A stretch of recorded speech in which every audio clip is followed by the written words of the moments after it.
신앙생활을 하다 보면 우리가 이런 질문이 생길 때가 있습니다.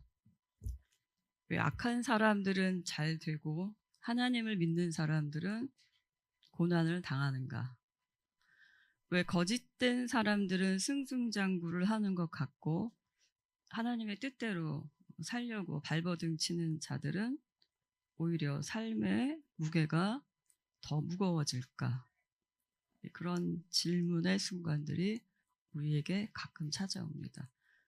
그때 우리는 사실 하나님께 묻고 싶지요. 하나님, 정말 당신은 공의로우십니까? 이렇게 말입니다. 그런데 많은 경우에 사실 이 질문을 하나님 앞에 대놓고 하지는 잘 못합니다. 왠지 이렇게 질문을 하면 믿음이 없는 것은 아닐까. 그런 나름의 죄책감이 들기 때문이지요. 그래서 그냥 질문을 이렇게 안으로 삼키고 그냥 무조건 믿는 거지. 이렇게 스스로를 다독여 보기도 합니다. 그런데 성경을 보면 놀라운 사실이 있어요. 하나님의 사람들도 이런 질문들을 했다는 것입니다. 하박국 선지자도 하나님의 공의에 대한 질문을 했고 욥도 마찬가지였습니다. 오늘의 본문에서 예레미야 선지자, 유다 말기에 나라가 멸망한다고 선포했던 그 예레미야도 역시 같은 질문 앞에 섰습니다. 오늘은 예레미야의 이 질문과 그 질문에 답하시는 하나님의 응답을 함께 살펴보기를 원합니다. 그래서 우리가 신앙생활을 하면서 가지는 이 질문, 그리고 그런 질문을 불러일으킬 만큼 우리가 어려운 우리의 고난들, 그리고 하나님의 마음, 우리를 어떻게 보시는가 하는 그 마음을 함께 나누고자 합니다. 먼저 1절의 첫 문장을 보겠습니다. 1절에서 예레미야는 이렇게 질문하죠. 질문에 앞서 이렇게 전제를 합니다. 주님, 제가 주님과 변론할 때마다 주님은 언제나 옳으셨습니다. 이런 말로 시작을 합니다. 즉, 늘 주님이 옳으시고 의로우신다는 것을 인정하는 것이죠. 그러나 그렇기 때문에 예레미야는 그 의로우신 하나님이 계시면 도저히 있을 수 없다고 생각하는 현실의 모순에 더욱더 의구심을 가질 수밖에 없었습니다. 그래서 1절 후반부에 이렇게 질문을 계속 이어가죠. 그러므로 주님께 공정성 문제 한 가지를 여쭙겠습니다. 어찌하여 악인들이 형통하며 배신자들이 모두 잘되기만 합니까? 이렇게 질문하죠. 그리고 2절에서는 그가 이런 질문을 할 수밖에 없는 상황, 구체적으로 그가 탄식할 수밖에 없는 그 상황들을 다시 토로합니다. 주님께서는 그 악인들을 나무를 심듯이 심으셨으므로 뿌리를 내리고 자라며 열매를 맺습니다. 이렇게 2절이 시작이 되지요. 악인들이 예레미야가 보기에 매우 잘 자라고 있는 나무처럼 보이는 거지요. 뿌리를 깊이 내리고 심지어 열매까지 맺고 있습니다. 그런데 본문에 보면 아이러니하게도 그 악인들의 번영의 근원이 하나님께 있는 것이죠. 왜냐하면 본문에서 주님이 그들을 심어주셨다라고 말하고 있기 때문입니다. 근데 그럼에도 불구하고 문제는 2절 하반부에 의하면 그렇게 심겨진 그들이 심어준 하나님과 이렇게 관계를 맺고 있죠. 말로만 주님과 가까울 뿐 속으로는 주님과 멀리 떨어져 있습니다. 라고 그 악인들의 행태를 묘사합니다. 그러니까 그 악인들의 번영이 더욱더 이해가 되지 않는 것이지요. 하나님이 심겨주셨는데 악인들의 관용을 허락하시는 것 같은데 그 악인들은 오히려 하나님께 더 멀어지고 그럼에도 승승장구하고 있으니, 그래서 이 잘잘못을 누군가에게 따지고 싶습니다. 답답한 마음으로 예레미야는 3절에서 다시 한번 부르짖습니다. 그러므로 주님 제발, 하반부에서 이렇게 말하지요. 그 악인들을 이제는 제발 도살할 양처럼 끌어내시고 죽일 날을 정하셔서 따로 갈라내 주십시오. 이렇게까지 요구합니다. 겉으로는 하나님께 대해서 순종하는 척하지만 사실 입으로만 그럴 뿐 하나님과 멀리 떨어진 이 위선적인 삶을 사는 그 악인들의 형통한 삶에 예레미야는 괴로워하다가 우리가 듣기에 굉장히 충격적인 요구까지 하는 것이지요. 원수들을 도살할 양같이 끌어내서 죽일 날을 정해달라. 선뜻 받아들이기 힘든 그런 요구까지 하나님께 합니다. 그렇다면 본문에서 예레미야가 말하는 이 악인들이란 구체적으로 누구를 뜻할까요? 이후에 5절의 응답이나 11장에 의하면 이 악인들은 예레미야의 친인척, 또 가까운 동양 사람들, 고향인 아나돗의 사람들입니다. 당시에는 고향에 같은 친척들이 모여 사는 그런 사회였었죠. 11장 21절에 의하면 그들은 예레미야에게 목숨을 노려서 이렇게 말합니다. 너는 주님의 이름으로 예언하지 말며 주님의 이름으로 예언을 계속하다가는 우리 손에 죽을 줄 알아라. 이렇게 협박을 합니다. 그리고 실제로 본문에 의하면 죽일 음모까지 꾸밉니다. 구체적으로 이들이 왜 그러하였는지 본문은 자세하게 설명하고 있지는 않지만 우리가 이렇게 추측을 해볼 수 있습니다. 곧 나라가 망한다는 그의 선언들이 일단은 국민들한테, 백성들한테 매우 듣기 싫었을 것입니다. 그리고 현실적으로 그의 예언은 당시 유다 왕족 같은 그 나라의 지도부들의 반감을 샀을 것이에요. 따라서 그의 친인척들은 같이 어려움을 겪었을 것으로 그렇게 추정이 됩니다. 그래서 예레미야는 이들의 협박을 받으며 4절에서 이제는 이 악인들의 문제를 더욱더 다음과 같이 확대해 나갑니다. 이 땅이 도대체 언제까지 슬퍼하며 4절에 의하면 들녘의 모든 풀이 말라야 합니까? 이 땅에 사는 사람의 죄악 때문에 짐승과 새도 씨가 마르게 되었습니다. 사람들은 자기들이 무슨 일을 하든지 하나님께서 내려보다 보시지 않는다고 말하고 있습니다. 이렇게 4절은 고백하죠. 예레미야의 시선은 이제 개인적인 탄식을 넘어서서 온 땅의 현실로 확대되는 것이지요. 땅이 메마르고 풀이 마르고 짐승과 새가 사라져하는 이 땅의 현실. 단순한 자연재해가 아니라 백성들의 악함으로 그 온 피조물이 함께 신음하고 있는 이 악이 관영한 세상에 대해 하나님께 항변하는 것이지요. 거기에다가 사람들은 한술 더 떠서 하나님이 자신들을 내려다보고 있지도 않는다고까지 말하는 그 현실을 주님 앞에 지금 고발하고 있는 것입니다.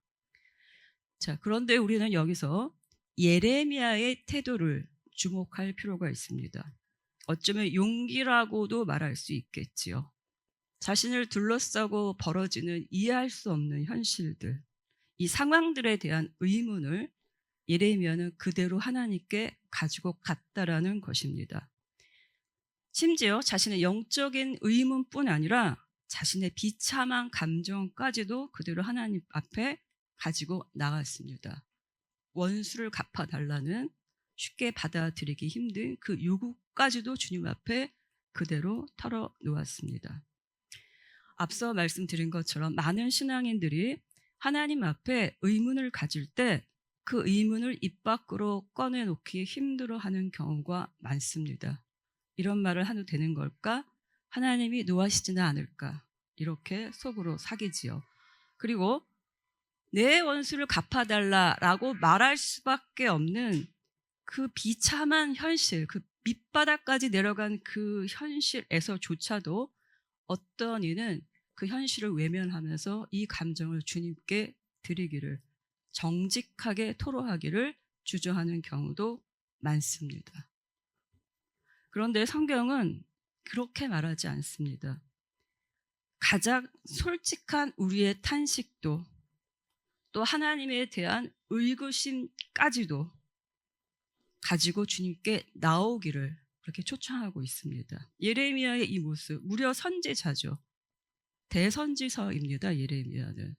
그 선지자의 이 모습을, 그 진실된 모습을 가감없이 성경 본문에서 우리에게 보여주고 있기 때문입니다. 그가 이렇게 하나님 앞에 자신의 모든 것을 드러낼 수 있었던 것은 그만큼 하나님과의 관계가 깊고 진실했기 때문일 것입니다. 어떤 이들은 하나님께 회의감이 들면 질문하기보다 조용히 하나님을 떠납니다. 처음부터 하나님께 대한 기대치가 없었기에 질문할 필요를 느끼지 못하는 경우도 있습니다.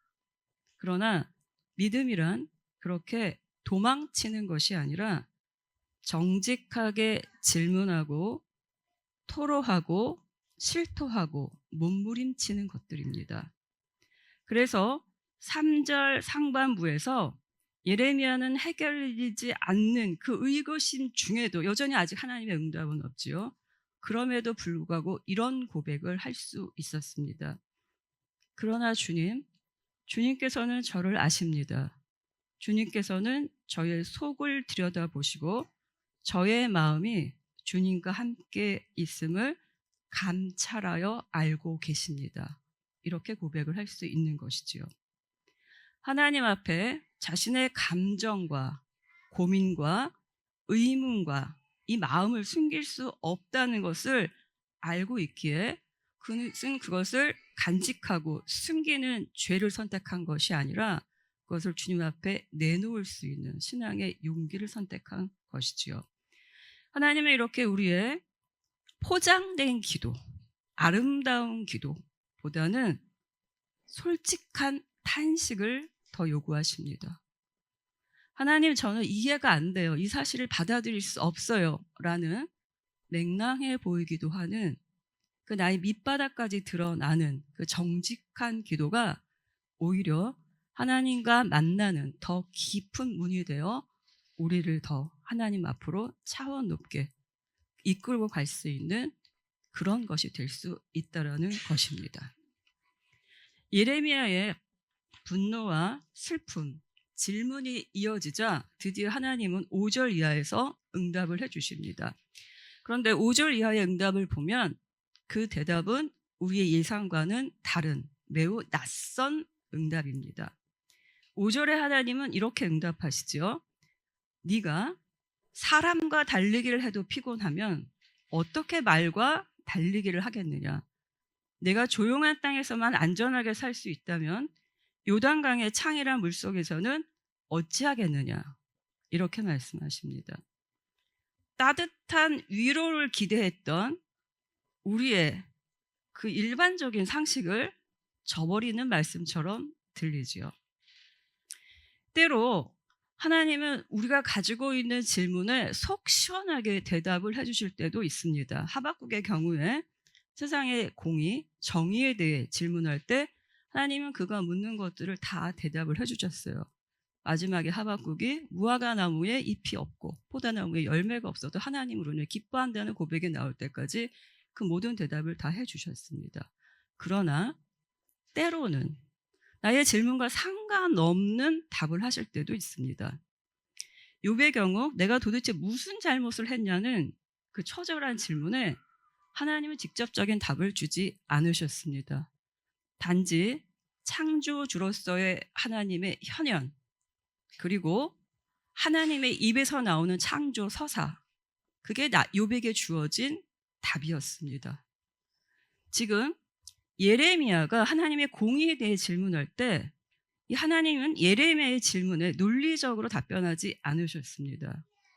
5절의 질문은 그의 시야를 그 질문 자체에서 냉정한 현실 인식으로 방향을 전환시키는 것입니다.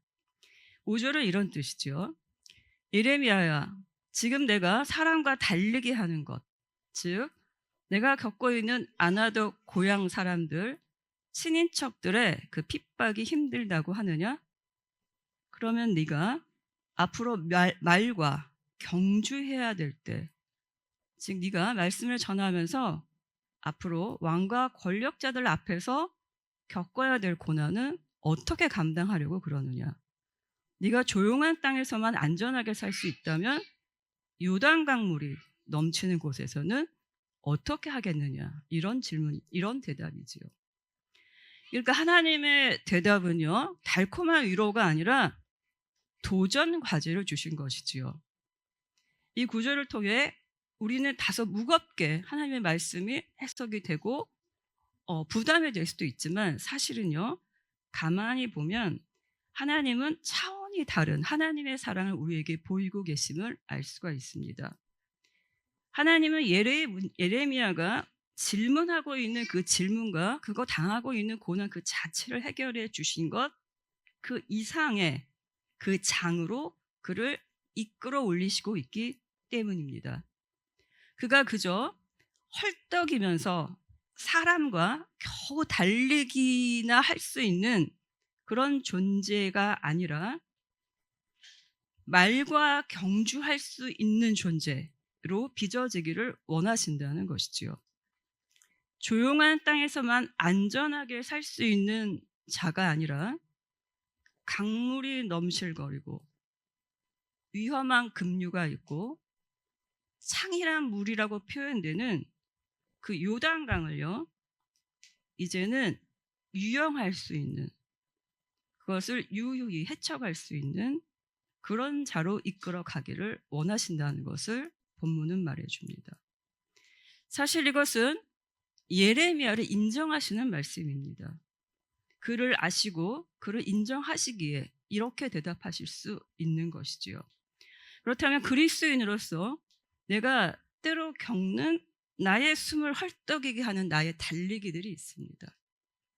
경제적인 압박으로 인한 달리기도 있을 수가 있고, 관계의 어려움으로 인한 달리기도 있을 수가 있고, 지금 사명의 자리에서 내가 잠깐 멈출 수밖에 없는 여러 가지 나의 어려움이라는 그 나의 달리기가 있을 수가 있습니다. 그 달리기는 나를 숨막히게 합니다. 그러나 동시에 그 달리기는 내가 앞으로 말과 경주할 수 있는 정도의 영적인 근육을 키워주는 그런 시간들이기도 합니다. 하나님은 그렇게 우리를 인도하여 주시기를 원하시고 계신다는 것이지요. 이것이 어떤 이들에게는 받아들이기 힘든 말일 수도 있습니다. 훈련이라는 말 자체가 고난 중에, 너무나 심한 고난 중에 처한 자에게는 오히려 상처가 될 수도 있지요. 그런데 현실적으로 성도들은 삶을 한번 들여다본다면 하나님과 동행해도 그 삶에서 고난이 있습니다. 그리고 그 과정에서 많은 의문들을 가질 수가 있죠. 그럴 때 우리는 그 의문점을 가지고 하나님께 나아가도록 허락받은 하나님의 특별한 자녀들입니다. 그런데 우리가 그렇게 나아갈 때 때로 그 의문이 완전히 해결되지 않고 그대로 남겨지는 경우도 많습니다. 직접적인 위로가 오지 않는 것처럼 느껴질 때도 있지요. 지금의 예레미야처럼 말입니다.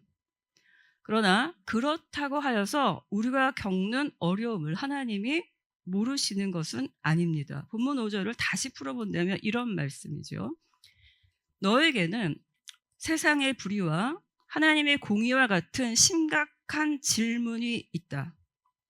그것들은 내가 보기에는 지금 당장 속 시원히 해결되어야 된다고 주장될 수 있는 것들이다.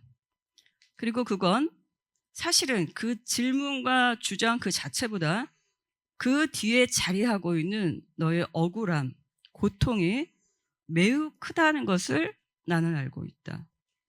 그리고 너는 그것을 다른 이가 아닌 바로 나에게 부르짖었고 나는 그것을 다 들었다. 그런데 내가 지금 그것을 다 해결해 주지 않고 다 말해주지 않을 수도 있다.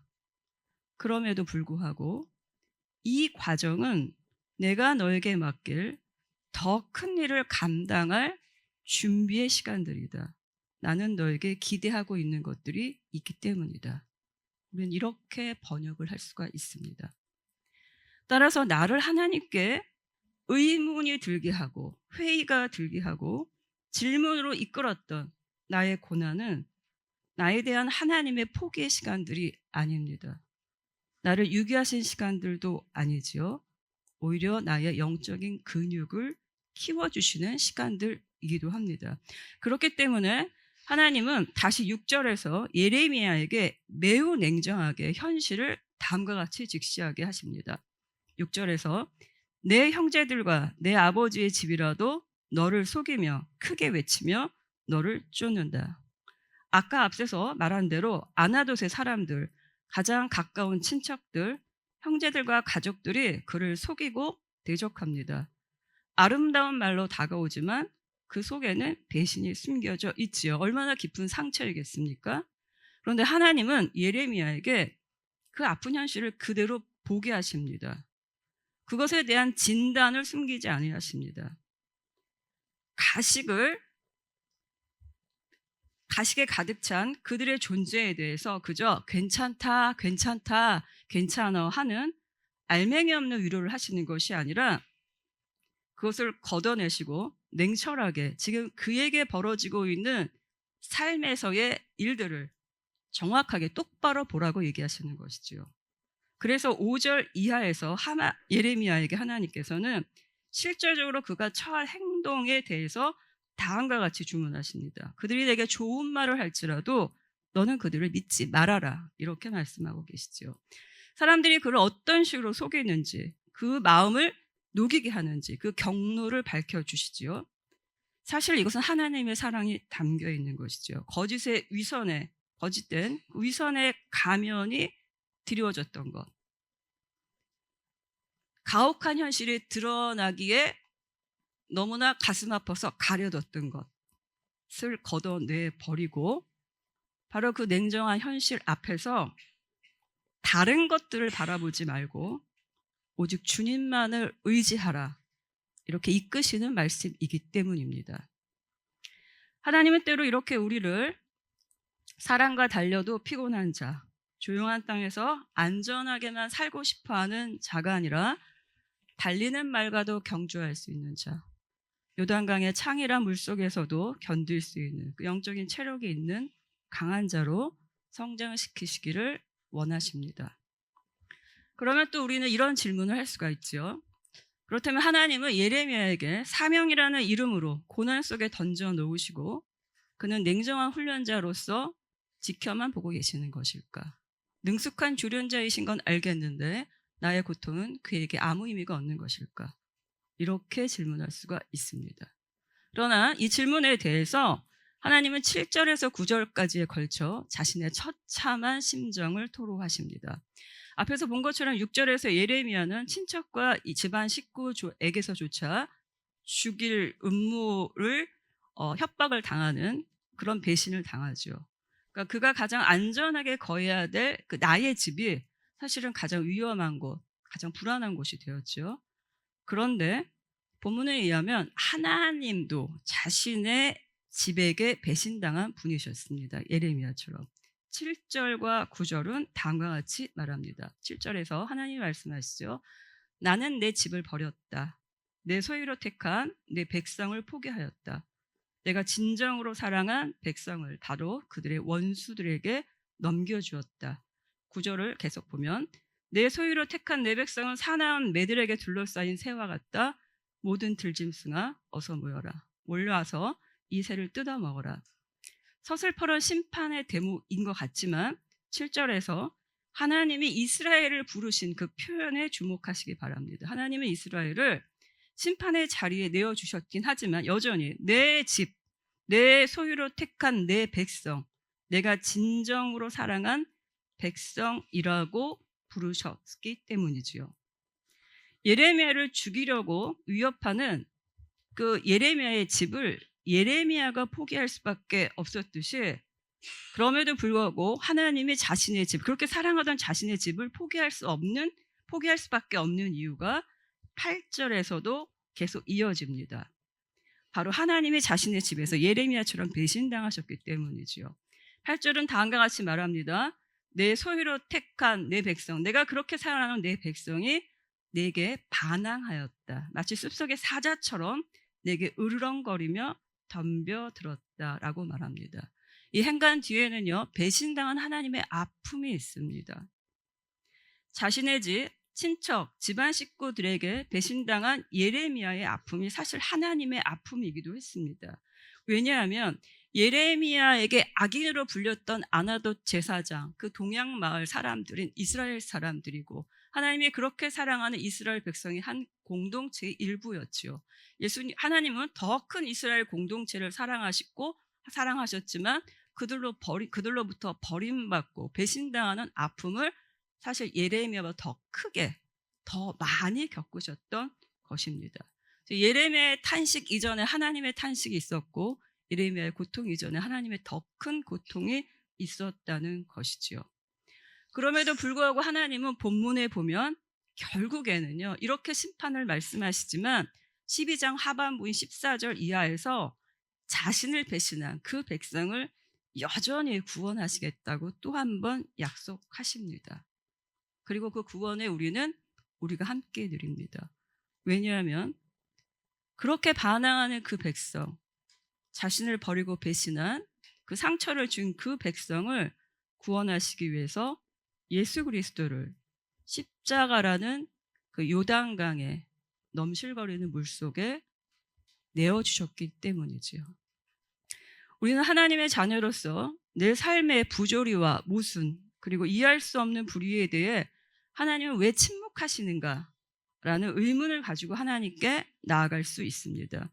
그러나 그 끝에서 마주할 수 있는 것은 하나님이 이토록 아파하시면서 우리를 사랑하시는구나, 우리를 이끄시는구나 라는 하나님의 고통과 그 깊은 사랑입니다. 하나님이 우리를 억울하고 고통스럽게 내버려 두시지만 않고 멀리서 팔짱만 끼고 구경하시는 분이 아니라는 것을 결국에는 우리는 인정할 수밖에 없습니다. 때로 우리에게 전후 사정을 다 얘기해 주지 않으실 때도 있어요. 때로는 아픈 현실을 고쳐주시는 것이 아니라 그것을 그대로 놔두고 직면하게 하실 때도 있습니다. 그런데 내가 그것을 직면할 때, 다시 그 상처를 들출 때 그 아픔을 사실 하나님은 같이 아파하고 계신다는 것이지요. 세상의 악으로 인해 성도가 고통당할 때 그 세상을 창조하신 하나님은 더 큰 고통과 상처를 함께 느끼고 계신다는 것이지요. 더불어 하나님은 하나의 고통이 더 있으시지요. 우리는 그 악을 보며 고통하지만 하나님은 그 악 때문에 고통하고 동시에 그 악 때문에 사랑하는 사람들을, 사랑하는 자신의 창조물을 심판해야 된다는 이중의 고통을 함께 겪으시고 있기 때문이지요. 이제 말씀을 좀 정리해 보려고 합니다. 오늘의 본문은 우리에게 다음과 같은 것들을 말합니다. 첫 번째, 하나님께 우리는 질문하기를 멈추지 말아야 합니다. 신앙은 질문하지 않는 사람이 아니라 그 질문을 신앙인은 하나님께 가져가는 사람입니다. 의심과 질문이 떠오를 때 그것을 숨기지 않고 우리는 하나님께 가져갈 수 있는 그 특권을 인정받은 자들입니다. 하나님, 저는 이해할 수 없어요. 그러나 제 마음을 주님께서 아십니다. 라는 솔직한 고백으로 우리의 그 의심이 하나님과 만나는 기도가 되기를 축원합니다. 주님, 저를 다시 만나주세요. 주님께 여쭐 것들이 있습니다. 라는 이 고백이 우리의 그 메마른 신앙에 다시 한번 숨을 불어넣는 정직한 출발점이 되기를 축원합니다. 두 번째, 현재의 고난을 다시 한번 재해석하시기를 바랍니다. 내가 달리기 하고 있는, 나를 피곤하게 하는 사람이라고 표현된 그 본문의 존재가 내게 있을 수가 있지요. 오랫동안 쌓여있는 집안의 문제일 수도 있고, 내 안에 갈등에 나만 알고 있는 어떤 깊은 갈등일 수도 있고, 또 외부에서 오는 여러 가지 압박일 수도 있고, 그런 사람과 달리기 하면서 느끼는 피곤함으로 나를 매몰시키려는 그런 문제들이 우리한테 있을 수 있습니다. 그런데 하나님은 이런 그 고통의 시간들을 통해서 이제는 우리가 말과 경주할 수 있는 사람으로 빚어가고 계실지도 모릅니다. 그 기대를 한번 가져보시기 바랍니다. 지금의 고난의 시간이 하나님이 나를 유기하시는 시간이 아니라 앞으로 내가 할 수 있는 일들, 주께서 내게 주신 일들을 위한 시간들, 즉 훈련의 시간들, 여유 있게 주신 준비의 시간들인 것을 기억하시고 이 시간들을 의미 있게 그렇게 사용하시기를 바랍니다. 물론 이 말이 어떤 이에게는 당장 위로가 되지 않을 수도 있다고 앞서 말씀을 드렸습니다. 어떤 사람에게는 이런 말 자체가 또 하나의 고통을 유발하는 상처가 될 수 있을 정도로 너무나 힘들 수도 있기 때문이지요. 하지만 그런 분들에게조차 한 가지 부탁을 드리고 싶습니다. 이거 한 가지는 꼭 기억해 주시기를 바랍니다. 바로 셋째, 하나님은 우리와 함께 아파하신다는 것 말입니다. 누군가가 나의 아픔의 고통에 동참해 준다면 그것으로 우리는 큰 힘과 위로를 얻지요. 이 고난을 하나님이 모르시는 것이 아니라는 것을 마음으로 느끼셨으면 좋겠습니다. 여전히 하나님 앞에 나갈 때 우리의 질문 해결되지 않을 수도 있어요. 그래도 괜찮습니다. 예레미야가 가졌던 이 질문도 본문 중에서 깔끔하게 해결되지 않았습니다. 질문은 그대로 남겨진 채입니다. 그 답은요. 그러나 그는 한 가지를 본문에서 발견했겠지요. 자신이 고통당하는 동안 하나님도 함께 고통하셨다라는 것을 말입니다. 즉 내가 질문하고 고통스러워했던 그 삶의 부조리와 그 모순도 사실은 하나님께서 함께 공감하시고 아파하신다는 그런 것을 인정하시기 바랍니다. 그리고 그 부조리와 모순 앞에서 하나님은 가장 깊고도 처절한 응답을 주셨다는 것을 마음의 소망으로 붙드시기 바랍니다. 내가 의문했던, 내가 고통했던 이 세상의 불의, 이 세상의 악에 대해 그것을 바꾸어 주실 수 있는 의로우신 주님을 십자가 위에서 우리에게 주셨다라는 것을 기억하시기 바랍니다. 악을 제어할 수 있는 유일한 칭의의 수단인 예수 그리스도가 우리에게 함께 하신다는 것을 말입니다. 하나님은 왜 침묵하시는가라는 질문으로 우리의 신앙 여정에 출발할 수 있습니다. 그리고 그 신앙 여정의 부디 하나님은 이토록 아파하시면서 나의 삶을 들여다보시고 나를 붙들고 계시는구나라는 고백으로 마무리되시기를 축원합니다.